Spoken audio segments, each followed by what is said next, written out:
Here's Brody Brazil. Let's talk about something that's good for baseball. It's just a fun conversation, and quite honestly, there's not even necessarily a right or wrong answer to this, no matter how you see it. But the question is this: who is going to be the American League's most valuable player here in 2022? Will it be Shohei Ohtani of the Angels, or will it be Aaron Judge of the Yankees? I'll kind of go through this methodically. I'll make cases for and against both players, but obviously for Ohtani, let's begin on the West Coast. 14 wins and 200-plus strikeouts as a pitcher. Oh yeah, he also hits the baseball to a tune of 34 dingers for the Halos this season. We know that what he's doing right now doesn't come around very often. And my point on that is he a 1 in 50,000 player? I mean, I know Babe Ruth pitched and hit all in the same games and same seasons, in the early 1900s, but how many players have come and gone between Babe Ruth and Shohei Ohtani? More than hundreds, more than thousands. Yeah, tens of thousands, maybe 50,000. I don't even know the answer. It could be more like 75,000, or maybe it's only 25,000. But my point is, what Ohtani's doing is so rare to have not just the roles of pitching and hitting in the same season, but to be so successful at both simultaneously. And the third thing I want to point out here is that when you do both, it's harder to stay healthy.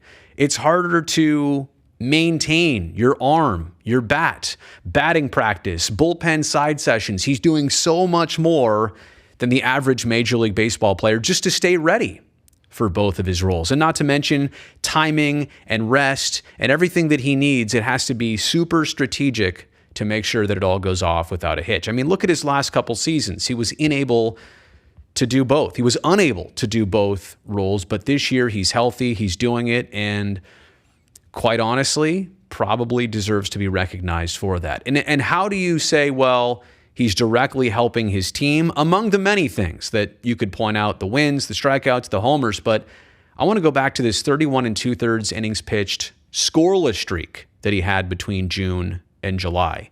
If you're scoreless for more than 3 games worth of baseball, right, you're almost automatically earning your team's victory, right? You're almost automatically doing all the work right there. 31 2/3 straight of scoreless baseball. Yeah, that is the equivalent of more than 4 complete games and wins in a row. Obviously, it was spread out longer than that, but you understand my point. He himself alone has won his team baseball games this season. So those are my main cases for Shohei Ohtani. My main cases for Aaron Judge go like this. He's very much a front runner to win the Triple Crown in the American League this season. 60 homers, far and away the most, like by more than 20, by the way. 128 RBI, leads the league in that category.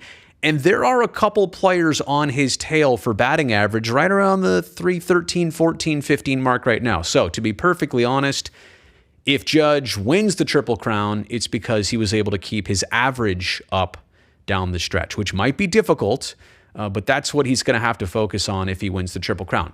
Anyway, the fact that we're talking about a Triple Crown winner, yeah, that usually does link you up with also winning a Most Valuable Player award. He also has had 11 multi-homer games this season, in the same case as Ohtani, and he pitched more than 30 straight scoreless innings. 11 games, you'd have to think that with 2 homers by Judge, one or both of them had to be the difference makers in the final result. So again, another player earning their team's victory nearly single-handedly. The home run record that he is now, at this point, as I record this right now, he's at 60. And by the time you're watching this, he could very well be at 61 and beyond. So I'm not trying to date myself here, but the record that he's on the verge of, 61 homers by Roger Maris, 61 years ago. That's a long time record. I think that, and the proportion of that record, the magnitude of that record, also needs to be taken into account. Not a lot of ball players have reached the 60s, let alone 61 or surpassed it. And then he's played error-free baseball in 2022. And we'll discuss maybe this side of it, him being an outfielder, specifically a right fielder regularly. Does that go against him? Possibly in this case, but the thing you need to know is that he's played a flawless center and right field this year for the Yankees. So as much as you say it may not be a main position defensively on the field, he has not made a single mistake at it so far this year. Okay, so those are the cases for both. Let me show you what is opposing Shohei Ohtani in all of this. First off, the Angels are a struggling team. They've been below 500 nearly the entire time. Actually, they had a really good start to their year. They were first in the West for a bit, and then they fell, and they never came back, and Trout got hurt, and things just totally unraveled. Right now, a 66-85 record as I record this. We're talking about a most valuable player. We're not talking about how the Angels do as a team, but some might discredit what Ohtani's doing to the fact that he's not on a great team and he's not part of something special. Now, I understand the two things. I'm not sure how anybody can directly link the individual with the team's overall performance. The individual can do a lot, but the individual can only do so much. I'm just here to pass this along. I don't agree with it, but some people might look at the Angels team performance as maybe a reason why Ohtani doesn't get the MVP. That's out there. How about this? There's an argument against Ohtani that he's really good as a pitcher and as a hitter, but he's not the best in the league at either one of those things. Doesn't have the most wins or strikeouts or homers. Oh, okay, but again, you're literally getting two players for the price of one or more. But you know what I'm saying. Two players for the price of one roster spot. But these are all things, again, that are going against Ohtani. And then last but certainly not least, and he has no control over this, but I'll tell you what greatly opposes Shohei Ohtani is the fact that he plays on the West Coast. And there is an East Coast bias. Well, I say West Coast bias, really an East Coast bias here against him because a lot of people who will be voting for this, they might be asleep when Shohei Ohtani is dealing in an eighth inning and it's 1:45 in the morning back in New York or Boston or wherever. So I'm just saying that, I said a West Coast bias on here, but the East Coast bias is definitely going to oppose Shohei Ohtani. What opposes Aaron Judge? Two main things here. Number one, the fact that he is only a right fielder. And number two, the fact that he is surrounded by talent. He's surrounded by protection in that Bronx Bombers lineup. Let me begin with the defensive position here first. How do you judge an MVP? Judge an MVP. How do you do that defensively? I mean, are you just looking at fielding percentage? Are you also looking at, well, it's a shortstop, it's a catcher, it's a center fielder. Those middle of the field positions are generally deemed more important. Okay, I guess I understand that. But like we said before, he's been an error-free right fielder all season. He's also a player who can switch over to center field when the team needs him. And he's got good attributes out there. He's got some range. He's got an arm. Not a bad defender by any means, but how do you make sure that the value is there and displayed defensively as much as we could look at all the offensive stats? But again, the position he plays, it's hard to compete with somebody who's pitching on the other side and DHing for the Angels. And then, yes, surrounded by talent. So I'm not saying that Judge is overshadowed by anybody. Yeah, not by any means, but the type of players hitting in front of and behind him might make it easier to hit 61-plus homers this season. Hypothetically, let's put Shohei Ohtani on the Yankees. Is their record better? Is it the same? Does Ohtani hit more dingers?